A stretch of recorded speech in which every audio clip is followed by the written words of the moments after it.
are about to vote on final passage to confirm President Biden's nominee to the United States District Court of Rhode Island, Melissa DuBose.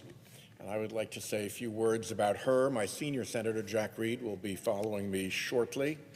And I want to begin by saying what a pleasure and successful effort it has been to work with Senator Reed together to make recommendations to several presidents that have produced excellent district court judges in the district court for the District of Rhode Island, and a really terrific senior judge on the First Circuit and a sitting judge on the First Circuit Court of Appeals.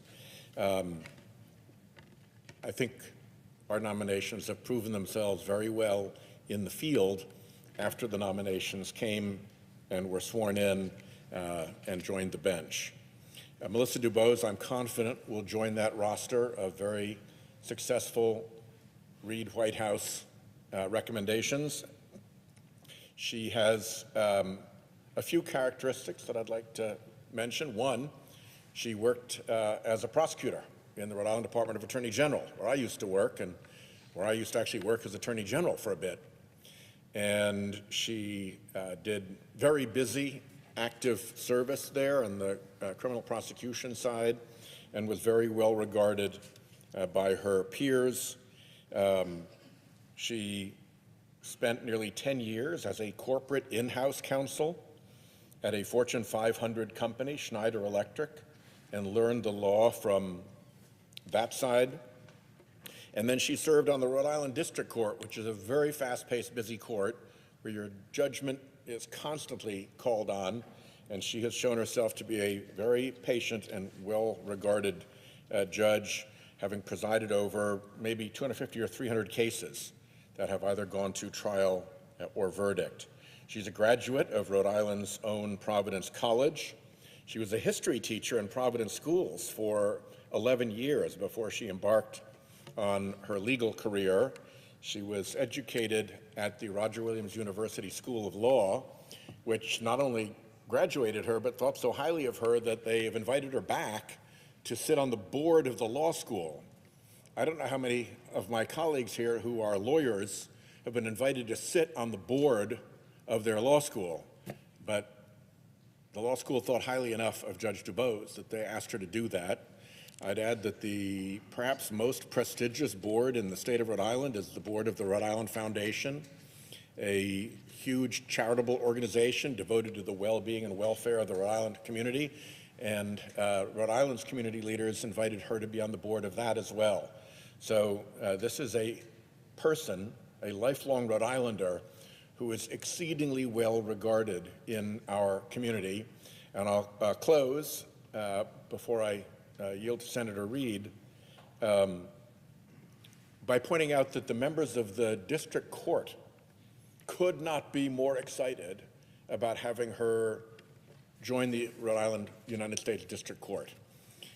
We, as a matter of practice, very often check in with the judges to make sure that they concur in the recommendations that we're going to make to a president about who's going to join them on the bench, so that if there are any problems that we're not aware of, we have a chance to do that due diligence. In this case, judges on the court were affirmatively reaching out to Judge DuBose saying, please make sure you apply to Senator Reed, Senator Whitehouse. We really want you on the court.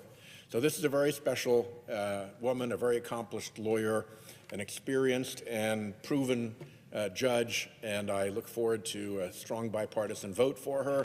And with that, let me yield to my senior partner in this business of making excellent recommendations to presidents for judges.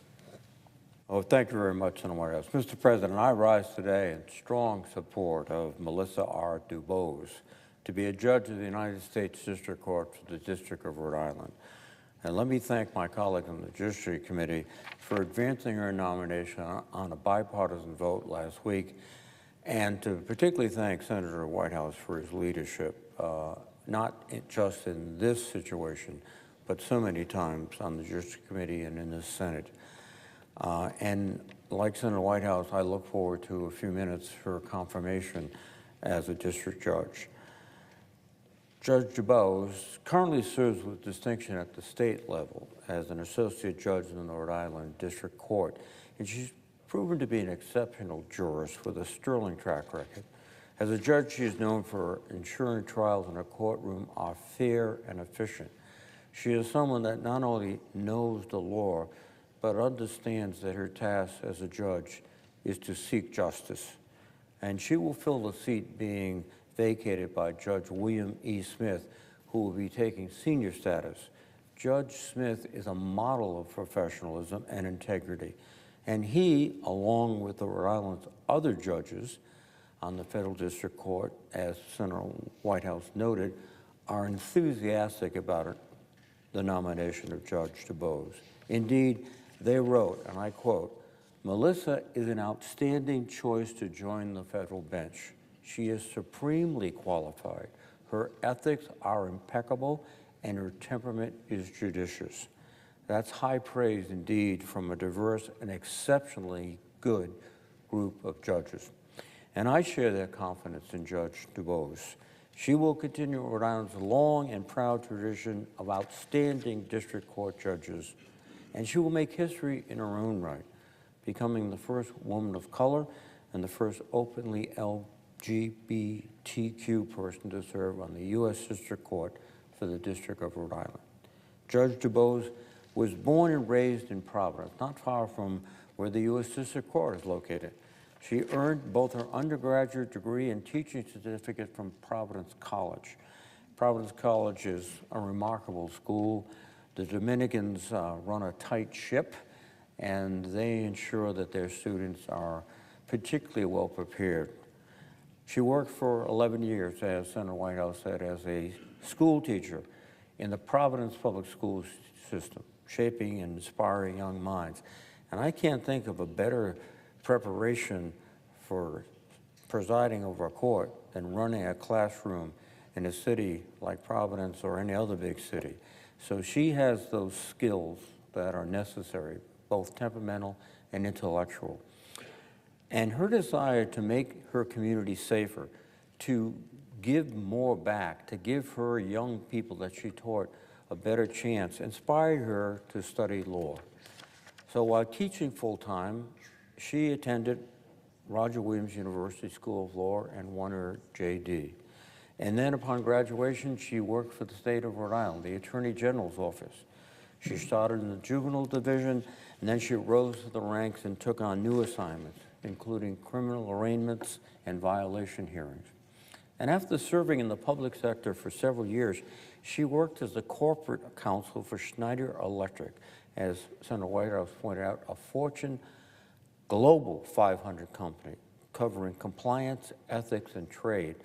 This is a combination of a woman who taught in a center city school, who served in the Attorney General's office, and then went to a Fortune 500 company to deal with issues that are much different than that you find in a district court or a school. So her capacity, her breadth of knowledge, experience, and her whole life prepares her so well for this judgeship. In 2019, then Governor Gina Raimondo, now our Commerce Secretary, elevated her to the level of our Rhode Island District Court. And she again demonstrated fairness, impartiality, and a sense of profound fairness in her court.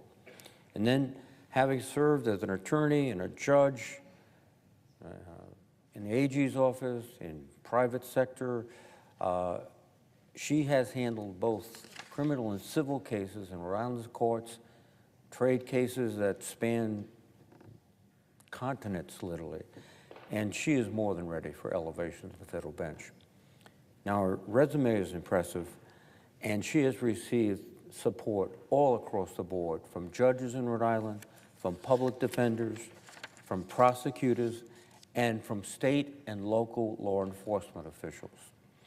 And like her peers, I am confident that Judge DuBose will serve on the district court with integrity and distinction. She's dedicated her life to public service, and Rhode Island is fortunate that she has once again answered the call. I urge my colleagues to confirm this exceptionally qualified nominee to serve on the District Court for the District of Rhode Island. And with that, Mr. President, I would yield the floor, and I will also note the absence of a quorum.